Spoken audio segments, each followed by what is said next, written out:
दीपक Tripathi DElEd class में आपके Saraswati group of colleges के डिजिटल प्लेटफॉर्म पर आपका फिर से स्वागत करता हूं। दोस्तों, पिछली क्लास में हमने 1857 के स्वरूप के बारे में पढ़ लिया था। 1857 के जो प्रमुख कारण थे उनके बारे में पढ़ा था कि किस प्रकार आम जनता जो थी या हम देशी रियासतें थी, सभी लोग अंग्रेजों की ईस्ट इंडिया कंपनी की नीतियों से क्या क्या होने थे, परेशान होना शुरुआत हो गई। अब तत्कालिक कारण जो हम लोग पढ़े थे, इसमें क्या होता है कि दिसंबर 1856 में ब्रिटिश ईस्ट इंडिया कंपनी ने सेना के बंदूकों को चेंज किया और उनके ब्राउज बंदूकों की जगह न्यू इनफील्ड राइफल लाए, जिसके कारण ये अफवाह फैला कि उसमें जो कारतूस प्रयोग होगा वो क्या होगा, गाय और सुअर का है, जिसके कारण ये पूरी की पूरी क्रांति की शुरुआत और प्रसार हुई। तो हम इसके बारे में आज से डिटेल में पढ़ेंगे। हमारा जो चैप्टर रहेगा होगा 1857 की क्रांति की शुरुआत कैसे होता है और इसके प्रचार प्रसार, पूरे भारत में इसका प्रसार कहां कहां तक होता है।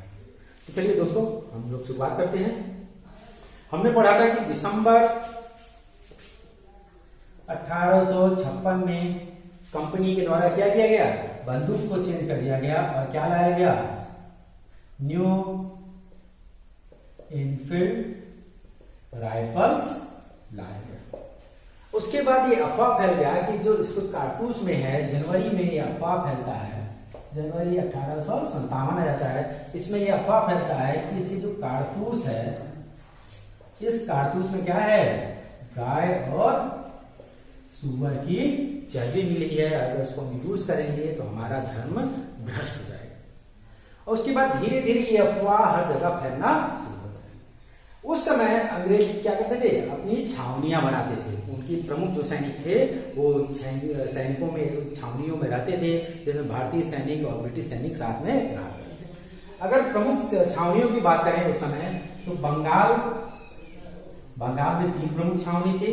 कौन कौन सी थी, इनके बारे में हम लोग देख लेते हैं। इनके बारे में जानना इसलिए जरूरी है क्योंकि जो शुरुआत होती है विद्रोह की इन्हीं छावनियों से होती है। तो बंगाल में आपके जो प्रमुख छावनी थी वो दमदम था, बहरामपुर था और बैरकपुर था। कौन कौन सा था, दमदम, बहरामपुर और आपका बैरकपुर की छावनी। इसके अलावा बिहार की बात करें तो बिहार में जो प्रमुख छावनी था उसका नाम था दानापुर। ठीक है। इसी तरह मध्य भारत में क्या था आपका, ग्वालियर था। उत्तर प्रदेश में कौन सी छावनी थी, उत्तर प्रदेश में 2 प्रमुख छावनी थी। कौन कौन सी छावनी थी, उत्तर प्रदेश में आपका छावनी था, हम बात करते हैं उत्तर प्रदेश में जो छावनी था वो था आपका मेरठ और कानपुर। ठीक। इसी तरह पश्चिम भारत में आपका हो गया, सरहिंद पर था, पेशावर में था, लाहौर में था। इस तरह की अलग छावनियां होती हैं। जब यह अफवाह फैल जाती है कि इसमें गाय और सुअर की चर्बी होती है, तो सबसे पहले इस बंगाल छावनी से शुरुआत होती है। ठीक है। इसको एक एक करके हम देखते हैं। ठीक है। इसको हम मिटा देते हैं, 3 छावनियों को हम रहने देते हैं क्योंकि इसी श्रृंखला से जुड़ा हुआ है। सबसे पहले 23 जनवरी 1857 हम तारीख लिख देते हैं। 23 जनवरी 1857 को ये दमदमपुर के जो भी सैनिक थे उन्होंने इस कारतूस को प्रयोग करने से मना कर दिया।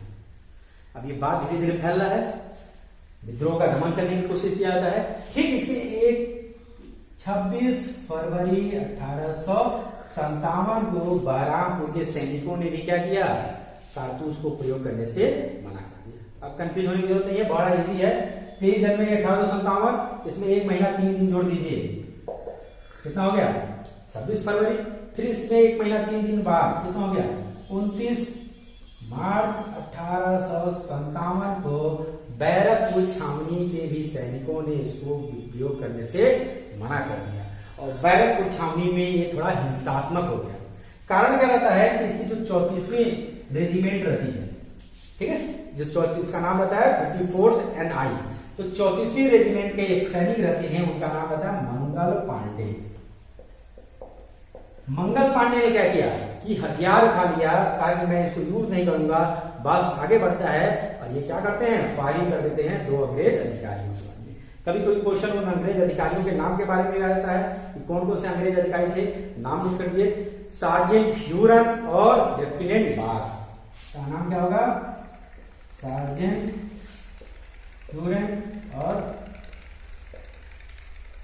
लेफ्टिनेंट बाग। इन पर फायर कर देते हैं, जिसमें बाग की तत्काल मृत्यु हो जाती है और लेफ्टिनेंट ह्यूरन घायल हो जाते हैं।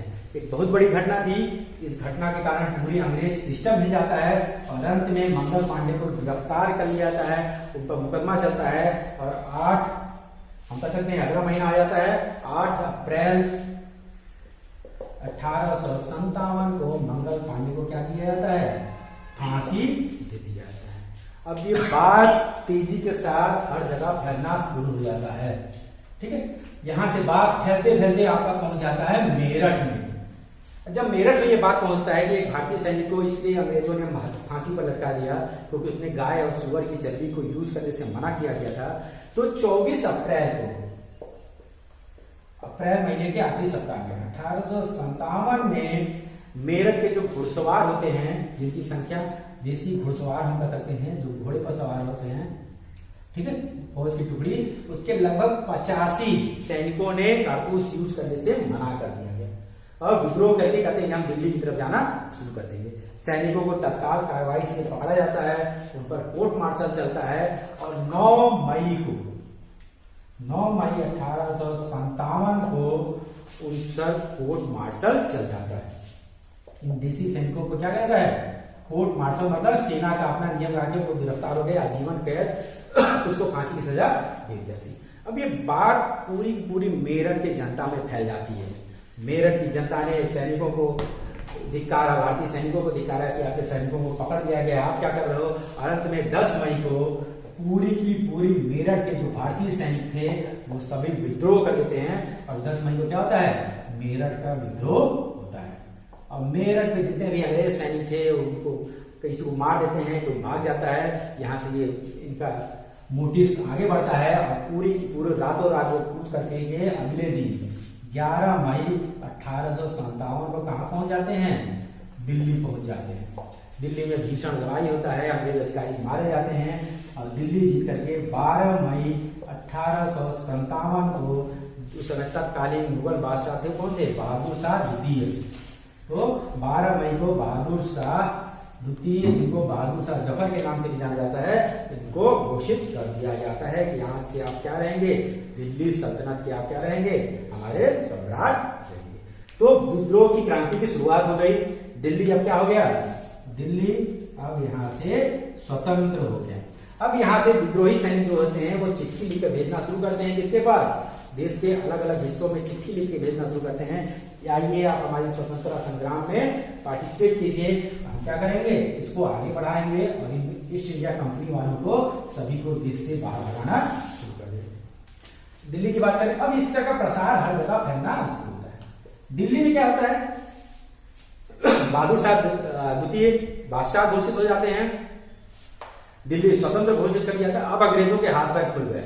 उन्होंने कहा कि इस विद्रोह का दमन करना जरूरी है। उसी समय एक बहादुर शाह द्वितीय के सेनापति रहते हैं बख्त खां, वो बरेली गए हुए थे। जैसे ही उनको सूचना मिलती है कि बहादुर शाह द्वितीय को विद्रोहियों ने स्वतंत्र घोषित कर दिया, तो वापस आते हैं और बख्त खां के नेतृत्व में भयंकर विद्रोह होता है दिल्ली।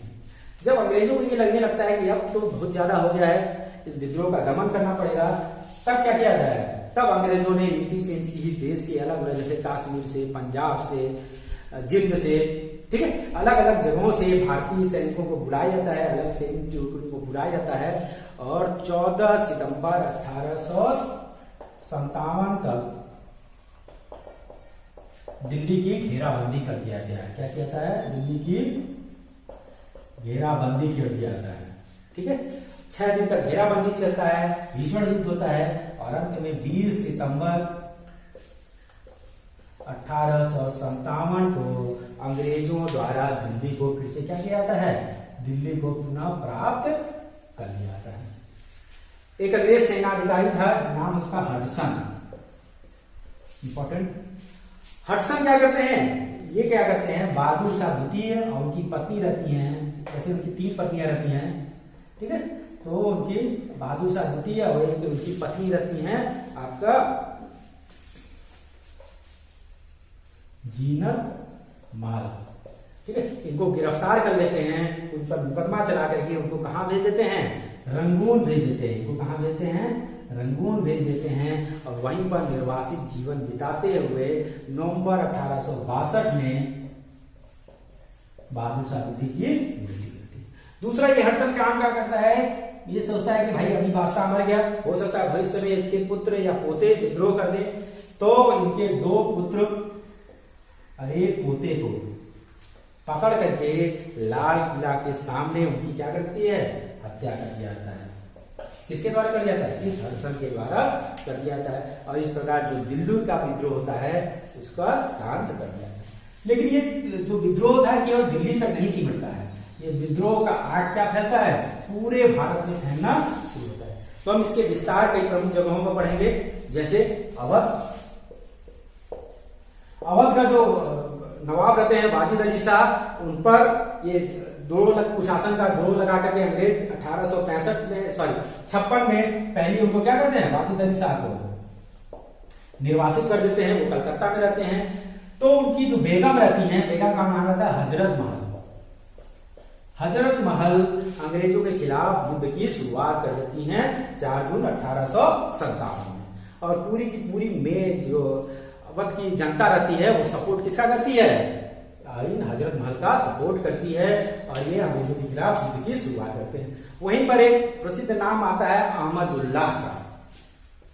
अहमदुल्लाह ये एक मौलवी रहते हैं और ये बेगम हजरत महल को मदद करने के लिए इस पूरे के पूरे आंदोलन को धर्म का रूप देते हैं। और ये मुस्लिम वर्ग से अपील करते हैं कि आप क्या कीजिए, आप जिहाद कीजिए, अंग्रेजों के खिलाफ जिहाद कीजिए और इस स्वतंत्रता आंदोलन में इसकी मदद कीजिए, हजरत महल महोदय का मदद कीजिए। तो महत्वपूर्ण नाम है। क्वेश्चन कोई पूछता है कि 1857 में जिहाद का नारा किसने दिया था, तो आंसर क्या होगा, अहमदुल्लाह जी करते हैं। क्रांति बढ़ता है, आगे बढ़ता है, अंग्रेज फिर वही नीति चलाते हैं और अंत में जाकर के क्या होता है, इस पूरे के पूरे आंदोलन का क्या कर दिया जाता है, दमन कर दिया जाता है।